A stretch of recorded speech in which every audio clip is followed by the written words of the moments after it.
Hi, Kirk Degiorgio here once again for Sonic Academy, and I'm here to present a short video on kick drums, to tune or not to tune. This topic was motivated by a very surprisingly long discussion that I had on my social media page, where I just mentioned that I saw a big argument on somebody else's page about whether you should tune your kick drums, and there was an incredible range of views, going from of course you should always tune your kick drums to the tonic of the key that your song is in, ranging to I've never even heard of tuning a kick drum, what is this all about? So I'm here to explain why it's quite genre specific. There's no real fixed answer. In the main, if you've got another bass line and it's quite melodic, you don't bother, and I'll explain why in this short video. This is Kirk Degiorgio for Sonic Academy.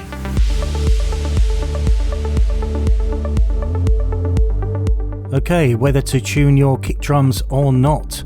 The argument continues, but with this demonstration hopefully you'll understand a bit more about this contentious issue. I've put together a little musical example to demonstrate this.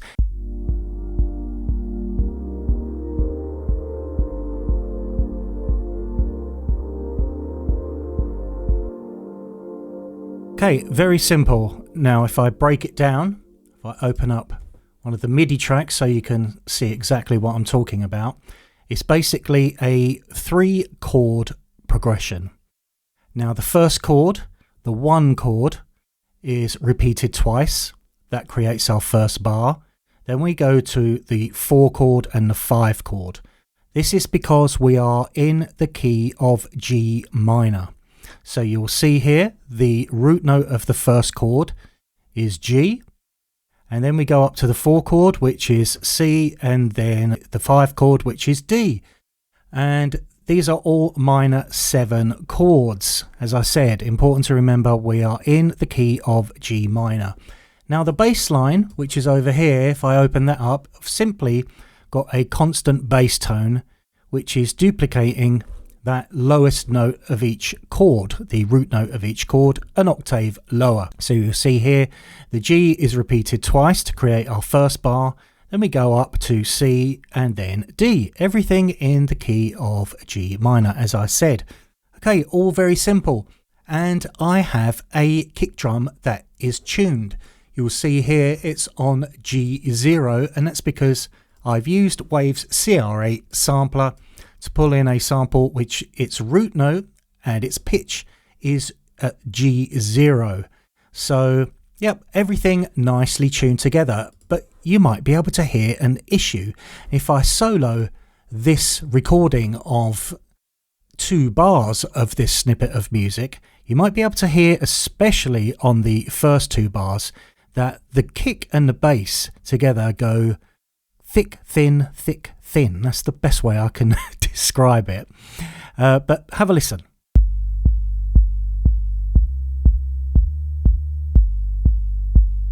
Okay, can you hear that? It goes thick, thin, and then it stabilizes as the chord changes away from that 1 chord. And you can clearly see, if I zoom right up, you'll see there's a large volume difference in these kick drum areas, even though they're exactly the same kick. It's just clashing somehow, and this is our issue. We have got some phase cancellation going on. So before we delve further into this particular track as an example, let me explain what's going on. I've just switched over to arrangement view so you can see this very clearly. I have got the kick drum copied over twice, identical. If you zoom right in, you'll see that the waveforms are identical. All I've done actually is mono them, because we want to be dealing with a mono signal here to be true to what we're trying to explain. Now I'm going to simply record a bar of that kick. Okay, you can hear that, sounds great. We zoom in on the waveform, you'll see here it's just stronger in amplitude than each of the individual kicks. That's because they are reinforcing each other. The waveforms you'll see are going in the same direction. You see they dip, then they're going above that line, then dip down. Imagine those as the woofers on your speakers going out and in, out and in. And you once you get that up to speed of a waveform, that is essentially how sound is created on your speakers. So all well and good. Now, what is phase? The easiest way to show you this is to flip the phase 180 degrees. So what that means is, instead of our waveform going above that line at that point, it's going to flip and go below that point. We're going to just flip the phase using our utility. And we're going, because we're in mono, we're going to flip both the left and right signal. Now we're going to record both of the signals. Remember, I'm recording both of them into our empty track here, just like we did the first time. Whoa, you must have forgotten to put one of them on. No, what is happening here is the waveform is completely flipped, a mirror image, and it is completely working against the other kick. Of course, we're in the realms of physics, and I don't know the correct terminology because I was terrible at physics, but I'm sure you can understand. We've completely flipped that waveform upside down, so they are completely phase cancelled. So whether you think of it in terms of flipping the phase, inverting it completely, or think of the waveform in terms of a cycling wave, like an oscillator. Let's move it on half a waveform, so 180 degrees. I'm probably getting all this terminology wrong, but you can see what I'm doing. I'm moving the waveform on so that this bottom waveform of the kick drum is now going up on the bottom one where it's going down. And let's see how we can cancel the phase doing it manually like that. Let's see if it works. Yep, you'll see we're still getting a bit because it's done by hand, so it's not as accurate as completely flipping the phase, but you can see here it's all cancelling out because the waveforms are working against each other. Now, of course, having something at the same pitch, the waveforms are going to be at the same length. So whether you have a kick or a bass line at the same pitch doesn't really matter. The waveforms at some point are going to be almost exactly the same or similar enough to cause phase cancellation. And that is exactly what is happening with our kick and bass combination because they are both at the same pitch. Now, whilst your kick will be a static kick and the waveform will be the same each time, your bass line will be free running. Think of this in terms of a synthesizer oscillator. You might see on some synthesizers, the LFO will have a feature called re-trigger. And that means every time you press a key on your keyboard and the bass sound starts again, it will go back to the beginning of the cycle that you set. So you have some control over the phase of that bass sound. But if you have a bass guitarist or a normal bass synth sound, then usually that is a free running oscillator and you don't have that re-triggering to the beginning of its cycle, so it's very unpredictable. Sometimes you'll be reinforcing the waveform against the kick, sometimes you'll be causing phase cancellation. So we've demonstrated the phase cancellation issues, and it's one of the main arguments as to why you shouldn't really worry about tuning your kick drums, especially if you're making melodic music where you know you're going to have another bass line. Everything's going to be nicely tuned in the same key. There are ways to mitigate that phase cancellation effect. You could do this by side chaining the bass with the kick so that the bass ducks out every time the kick comes in. This would obviously help ease the phase cancellation issues, but you would have to put up with that sidechain pumping sound, or you could use a chorus effect on the bass to widen the bass out to 2 speakers, and then it will very slightly, subtly alter the pitch on each side of the left and right spectrum. That would also mitigate the effects of phase cancellation somewhat, but why not just tune your kick to something other than the tonic of the key that you are working in? So what I've done here is tune our kick differently. Let's go up a couple of semitones. Let's change the fine so it's not an exact note either. Let's record in and let's see if it improves on our phase cancellation.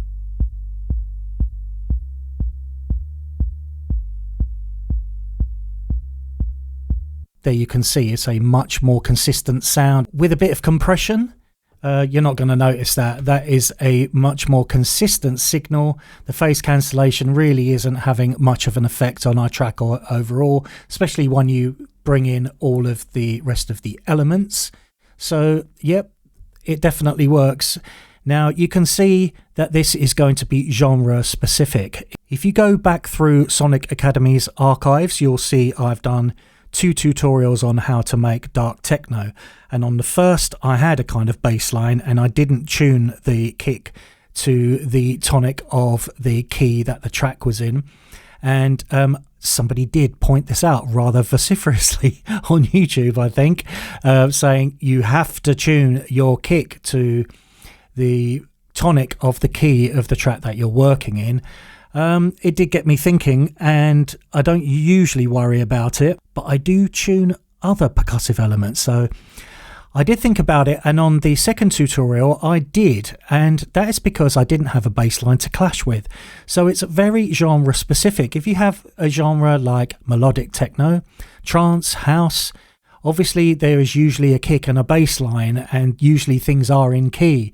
So there you would not worry about it. I would just avoid it. As my example shows, you can both see and hear the impact that it has on a consistent kick and bass sound. So I wouldn't even go there. But if I was doing something like dark techno, where the kick is pretty much a rumble or a kick and reverb, and there isn't a conventional bass sound as such, and drum and bass, where sometimes you get an 808 kick sound and you use that melodically, so you would obviously want to tune that so that you are able to play up and down the keyboard, knowing what pitch you are going to create. Now, just before we go, I would just like to expand this out as we go up the frequency range. I just want to play you something very quickly.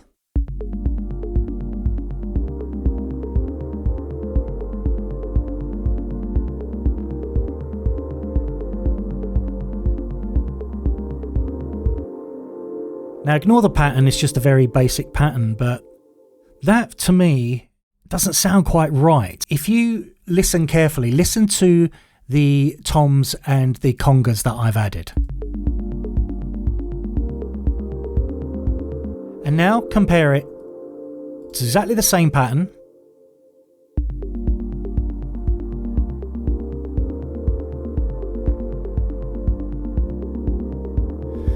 Go back to the other one.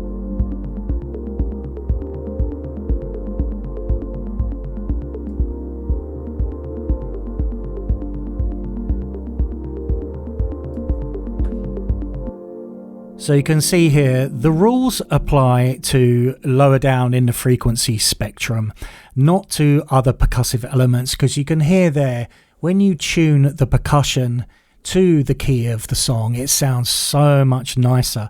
It's just something, even if you can't put your finger on it, even if you haven't got great pitch or whatever, it's something that is a little bit on edge that grates against you if you haven't tuned your percussion to the key of the song. As I said, we were in G minor, so what I've done is I've gone in and tuned all these toms and the congas to notes that are in the key using a tuner here. Yeah, I've tuned them to maybe the third, the fourth, the fifth, can't remember exactly, but I've tuned them to notes in the key of G minor. To me, it sounds a lot smoother, everything just fits a lot better, it's more musical and it gels together.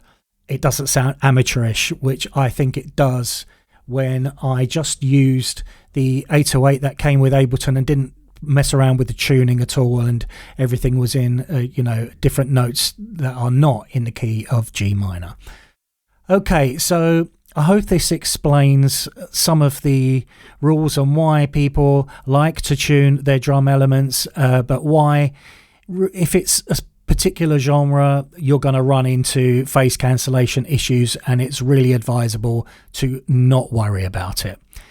Okay, this has been Kirk Degiorgio for Sonic Academy. I'll hopefully see you soon.